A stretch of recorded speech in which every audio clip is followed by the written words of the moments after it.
an instructive lesson and cause of wonder and thanks. With all their plots and intrigues, the inimical secret societies which for 50 years have opposed me have, for the last 29 years, tried to incite the governments and judiciary against me, and employing every device, have attracted the attention of the courts to induce them to investigate and scrutinize my 130 books and thousands of letters. Although 5 of those courts ruled for definite acquittals and the return of all the books, since they contain nothing reprehensible, and although in connection with the recent Malatya incident, our coward enemies again tried to direct the attention of the governments and judiciary towards us, 23 courts stated that they could find nothing that constituted an offense. Footnote: in Denizli all the parts of the Risale-i Nur were returned, and in Istanbul and in Ankara all the parts were returned, and in Tarsus and Mersin all the parts they got hold of were returned, and Ankara gave the decision to acquit and return all the treatises it had scrutinized for 4 months, and the Court of Appeal 4 times ratified its acquittal and the return of the books, and Afyon, which contested the matter most, twice gave the decision after 4 years for their acquittal and return. All this shows that the courts executed their duties completely justly, and that these fresh events have no importance. Nothing was found despite there being so many hostile people searching for pretexts in the 130 books of a person like me who has very few relations with the worldly and sacrifices nothing for a truth like the Risale-i Nur. And apart from a single matter, Islamic dress, in Eskişehir court, it was taken to be a discretionary matter after an explanation had been given. Whereas certainly something would have been found in the 10 letters of a single person like a Nur student who practices God's consciousness if they were to be studied for 10 days. Thus, the fact that the courts have been unable to pinpoint anything indictable in so voluminous a work infers that it is not devoid of 2 things. Certainly, it is either divine providence and protection which shows its mercy and compassion for the Nur students, the servants of the Qur'an, so that all the courts that have dealt with us have acted with wondrous justice and not unjustly, and despite all the thousands of causes opposed to us, have assisted in serving that sacred Qur'anic truth. So, for our part, we thank them with all our lives and spirits. In olden times, sultans and the poor were tried side by side by the courts. In the time of the Caliph Umar, may God be pleased with him, justice, he was tried together with a common Christian, and Ali, may God be pleased with him, was tried with a common Jew, which shows that the judicial system was the tool of nothing except right and truth. Thus, the courts that have been concerned with us in their dealings with us have manifested this great mystery of the judiciary's justice. It is because of this that despite the torments, imprisonment, and oppression I have suffered these last 8 years, I have not felt offended at or cursed any member of the courts. On the contrary, I have sincerely felt indebted and a sort of gratitude, and have applauded them. Said Nursi. In his name be he glorified, and there is nothing but it glorifies him with praise. Peace be upon you, and God's mercy and blessings forever and ever. My dear, loyal, faithful, devoted brothers, firstly, I congratulate you with my whole life and spirit on your exceptional, luminous work for the cause of belief. Secondly, at the Democrat Congress in Ankara, they wanted to assign me a post in the Directorate of Religious Affairs and to induce the Nur students of the Madrasatul Zahra to persuade me to accept it. So, I say this. I offer my thanks to the deputies who made this proposal at the meeting and to their religious friends and I send them my greetings and pray for their success. But I am extremely weak, ill, and elderly, and at the door of the grave, and wretched, and I do not have the strength to perform such sacred duties. So, just as in my place, and up to now, the collective personality of the Nur students and of the select, sincere, true devotees of Islam have been carrying out that duty unofficially and unobtrusively, so too, God willing, they will be able to perform it officially. We refer it to them. The enduring one, he is the enduring one, your brother who is in need of your prayers, Said Nursi. In his name be he glorified. Concerning the fact that belief has afforded me paradisical pleasures in my life in this world too. I have not seen my kindly mother since I was 9 years old and so have been unable to talk with her. I have been deprived of her respectful love, and because I have not seen my 3 late sisters since I was 15 and they have departed for the intermediate realm together with my mother, may God have mercy on them, I have been denied the compassion and respect of their delightful, pleasurable sisterly conversation. And because I have not seen 2 of my 3 brothers for 50 years, may God have mercy on them, I have been deprived the conversation of those 2 valuable, religious, learned brothers, and the joy of their respectful love and kindly compassion. However, just as the Risale-i Nur shows that a seed of paradise is found in belief, so today, when making a trip with my 4 spiritual sons who devotedly serve me, a tiny part of the seed of paradise found in belief was imparted to my spirit. I have always remained single and have had no children in this world, but have never felt the lack of this despite being deprived of the tender pleasure and gratification enjoyed with children. In the face of these 4 wants, Almighty God today bestowed a most pleasurable idea on me. It healed them in 3 ways. The first, in accordance with an inner meaning of the hadith, practice religion as elderly women do, which is explained in the Risale-i Nur. In place of the pleasure of my late mother's solicitous personal compassion, divine mercy bestowed on me in general fashion the wonders benefiting from the Risale-i Nur of thousands of mothers and elderly women and their spiritual pleasures. Similarly, in place of the caring, sisterly joy and pleasure of my 3 late sisters, it gave me through the Risale-i Nur hundreds of thousands of young women as sisters of a sort, and their prayers and attachment to the Risale-i Nur, and thousands of spiritual benefits in place of the 3 I had lost, and a joyousness in my spirit. My brothers are aware of the numerous signs and evidences showing this second part to be true. Also, in place of my being deprived on my brother's death of devoted material and moral assistance in this world, and of his love and affection, divine mercy bestowed on me instead of my 2 or 3 brothers, hundreds of thousands of devoted brothers, in order, like true brothers, to assist me with true compassion and to help me in the work of the Risale-i Nur, the capital of not only worldly life, but also of the life of the hereafter. It made up for my missing the pleasurable loving of children, since I had no children in this world, and multiplied a particular, personal kindly condition hundreds of thousands of times. For in the future hundreds of thousands of innocent children would be nurtured by the Risale-i Nur. There are numerous signs of this.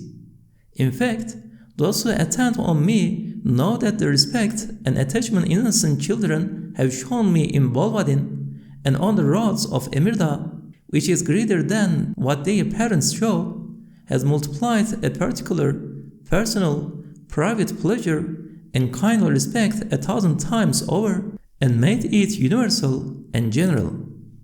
There are numerous examples of this. Like some blessed spirits experience premonitions, the spirits of the innocent children had a premonition that the Risale-i Nur would train and protect them as would a worldly and otherworldly father, for they showed respect to the Risale-i Nur's servant greater than that they show their parents. In fact, a 3-year-old girl whom I had never seen before and did not know came racing over turned ground to me with bare feet. Indeed, we have so many friends in Bolvadin, we cannot escape them even though we travel swiftly in the motor car.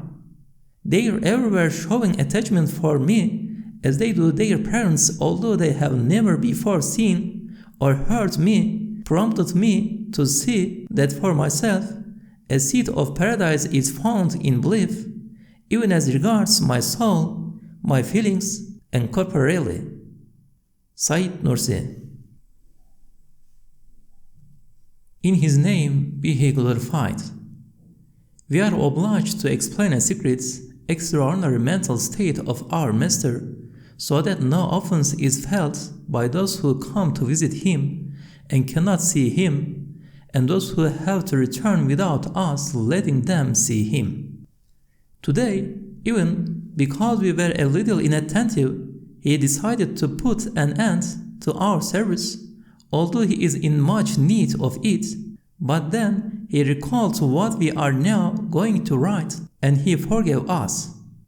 It was this: we have understood quite clearly that just as our Master has passed most of His life in solitude, so He has never accepted unreciprocated gifts, and to do so makes Him ill, so too He now finds it most oppressive to be treated over respectfully and to meet with friends. We have on many occasions seen that shaking hands with people and having his hand kissed afflicts his spirit as though receiving a blow, and he is intensely discomforted if he is looked at and studied. We even cannot look at him if there is no necessity, although we serve him. We have understood that the reason for this is as follows. Since the fundamental value of the Risale-i Nur is true sincerity, at this time of egotism, conversing with people and showing excessive respect smacks of self-love, hypocrisy, and artificiality, and this distresses him extremely. For he says, if those who come here want to see me for the hereafter and the Risale-i Nur, the Risale-i Nur leaves absolutely no need for me. Each of its millions of copies are more beneficial than 10 sites. And if they want to discuss the world and worldly matters, I have renounced the world completely and cannot waste time on its meaningless affairs. And if it is about the work and dissemination of the Risale-i Nur, my true, devoted students who serve me and my spiritual sons and brothers will meet with them on my behalf. They are adequate for this and leave no need for me. So, our brothers who come from afar and the others should not feel offended, because for the past 10 years, when reciting his invocations every morning, he bequeaths the merits to them, saying, O Lord, let the merits of this be written also in the books of good works of those who come here to see me, but have to return without doing so. He bequeaths them to their spirits. We are making clear for our brothers the state of mind of our Master. The enduring one, he is the enduring one, the Nur students who are in attendance on him. A passage from the newspaper İleri, dated 13 April 1957. Üstad Bediüzzaman lays the foundations of a new mosque. Üstad Bediüzzaman Said Nursi applies the first cement to the foundations of the mosque being built for the 3rd Military Training Division. From our private correspondent in Sparta. A splendid ceremony was held in Sparta to mark the laying of the foundations of the mosque being built there for the 3rd Training Division, which has been formed in recent years. Üstad Bediüzzaman Said Nursi, the author of the Risale-i Nur, who is in Sparta, was invited to the ceremony. He had an enthusiastic reception and then applied with his own auspicious hands the first cement to the foundations and offered prayers. An extraordinary event. 15 April 1957. Especially recently, our Master Said Nursi has been afflicted with a condition due to which he will speak to absolutely no one. If he speaks with us, his assistants, for more than 2 minutes even, he is overcome by thirst. Some days he goes out into the countryside for fresh air and to find relief from this extraordinary condition. He goes nowhere where there are other people. He cannot go to mosque even. On leaving his room, he immediately gets into his private car together with 1 or 2 of his helpers. Footnote: mostly when our master goes out into the countryside, he pays the petrol money and then gets in the car. Sometimes, once or twice a week, he goes to the house in Emirdağ he has rented, and remaining several hours, he returns to his house in Sparta. Today, we again went to Emirdağ. We had just come to his house there when we encountered someone. He ordered us to return to Sparta immediately. We did not know who the person was. Later, we understood that it was the new Kaymakam who a few days previously had arrived from a town in one province. Just when we were going to demand what law or instructions allow you to block our way and prevent our entering the town, and to protest at his arbitrary, illegal move, our Master Said Nursi prevented us.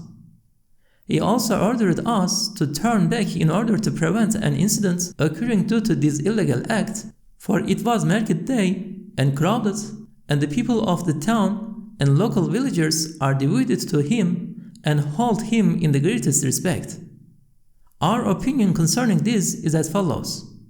Although our Master Said Nursi has in no way been involved in politics and does not even meet with people, the fact that the Risale-i Nur is extremely popular in Anatolia and the eastern provinces, and also in the Islamic world, and its large collections have been printed in Ankara with the government's permission and backing, and it has been acquitted by all the courts, have all led to large numbers of people who are attached to the Risale-i Nur to support the Democrat Party.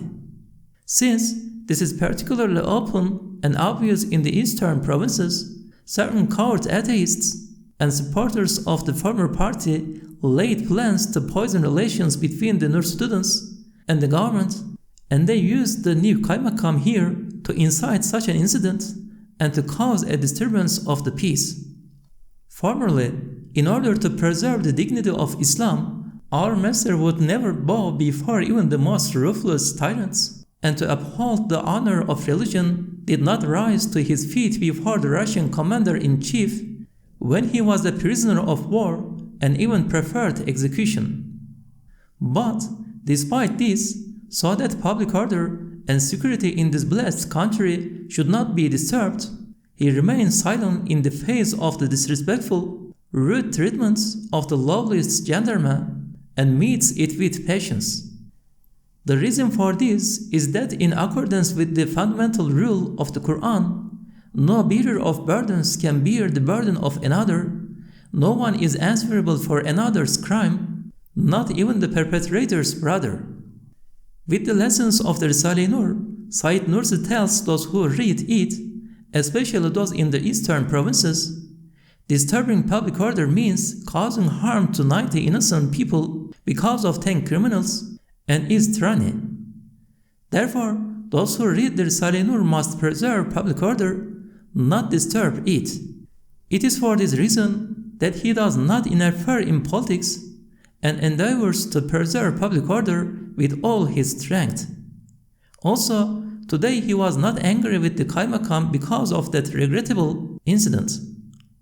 On the contrary, he sent his greetings and said he had forgiven him.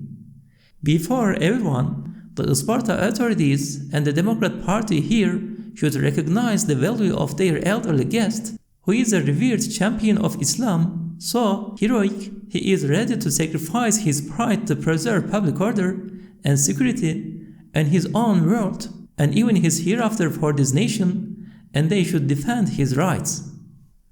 In the name of Democrat Nur students, Rüştü Çakın, Mehmet Süzer, Mehmet Babacan, Tahiri Mutlu, Ziver Gündüzalp, I know that what they write here is sincere and true. Kemal Demiralay, Democrat Deputy. A conversation with Hüseyin Avni and Tahsin Tola. Since we Nur students are in the service of our master and we follow his way, we are in no way involved in politics. But because the Democrats permitted the Risale-i Nur's publication and they have not suppressed or abstracted it as formerly, we have taken an interest in the elections for their sake. As previously, in these elections, the Nurjus' support was a considerable advantage for Democrats. But when the former Minister of Justice, Hüseyin Avni, and the former Semirkent Deputy, Tahsin Tola, both of whom had assisted our master and the Risale-i Nur more than anyone, did not win although they should have done, we were very sorry and we told our master. He replied to us as follows: "Don't be sorry. We should all congratulate them for certain proof that in the space of 2 years they performed the services of 50 years for the government, the country, the nation, religion, and public order. Was they wondrously wanting to save a guide for youth without our master requesting this from them, and at that very time they giving orders that the 200 copies of it that had been seized be returned to us, due to which they received the prayers of the 200,000 people who had benefited from it." Proof 2, where Tahsin Tola's notable efforts to have the words collection printed officially in Ankara, and his thus securing benefits for both public order and the Democrats and this country, a nation greater than those that could be secured by a deputy in 100 years. For now, this great moral, true profits are sufficient for them together with the enduring profits of the hereafter.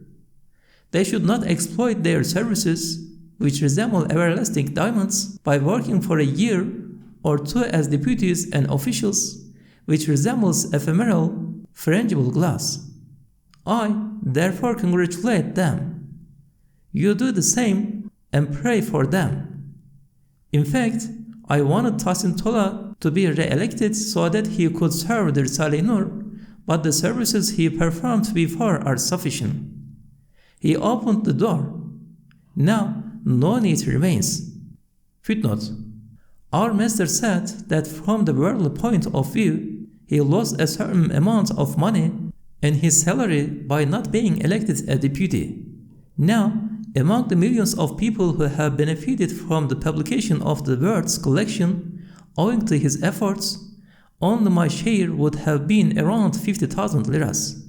If I had had such a large sum, I would have given it all to him. This fact should be taken into consideration, for if he had been re-elected, this would not have happened. So he should not be upset that he did not win due to the antics of a few irreligious felons.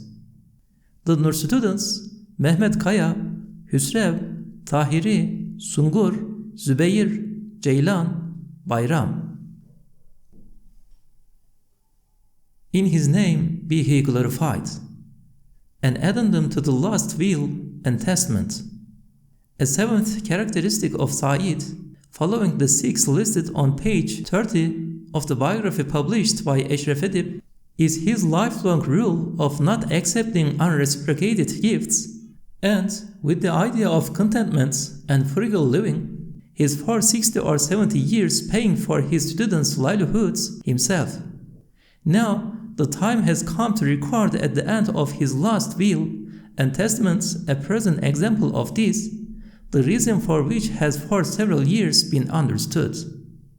Notwithstanding the fact that with his independence our master does not accept gifts despite his extreme penury, all thanks be to God, the capital the Risale-i Nur produces by being copied out by typewriter which is not prohibited, is extraordinarily plentiful and sufficient for the livelihoods of the devoted Nur students in 4 or 5 provinces who have dedicated their lives to the Risale-i Nur and cannot find the time to work to support themselves. These provinces may be deemed the Madrasatu Zahra. I enjoin as my will that after my death, the blessed capital which accrues from the sale of copies of the Risale-i Nur be allotted to those sincere, dedicated students of mine, and that they apply scrupulously the 60 to 70-year-old rule of mine to my present principles 70 years later. If, God willing, the Risale-i Nur is printed freely, the principle will be enacted more effectively. It is astonishing what the old Sayyid in the former era receiving from Ministry of Pious Foundations the subsistence for 5 students, and although the numbers of students sometimes rose to 20, 30, or even 60, he provided for them all himself. Through the plenty arising from frugality and contentment, he did not break his rule even when he bought 5 or 6 Mauser rifles. He never at that time broke this rule, although there were many people to help him, like the famous Tahir Pasha. In accordance with a hidden sign, one fruit of that frugality and contentment, his rule of 60 to 70 years, was bestowed through divine providence, which is that for several years now the Risale-i Nur has itself given the dedicated students of the Madrasatu Zahra their subsistence, despite there being so many court cases, prohibitions, and confiscations, and the lack of permission to print in the old letters. I am absolutely certain that although a large proportion of those copies have been distributed gratis as gifts and have been sent to the Islamic world and to Europe, and the cash in hand has been spent on duplicating copies, their being sufficient in extraordinary manner both for the Risale-i Nur itself and its dedicated devotees is a fine fruit of that prediction in the former era and one purpose of it. Since this is so, I am making this declaration to be put at the end of my will. Let this last will and testament be put among the money that remains when I die, so that certain unjust persons should not say, Said lived on 5 or 10 kurush a day and never took money from anyone, so how is it that he is leaving a legacy of hundreds of liras? Where does it come from? To do this will be appropriate. I now enjoin that this rule of mine be preserved under the supervision of my spiritual sons and devoted assistants like Zubair, Ceylan, Sungur, Bayram, Hüsnü, Abdullah, and Mustafa, and the select, sincere heroes of the Risale-i Nur like Hüsrev, Nazif, Tahiri, and Mustafa Gül. Said Nursi.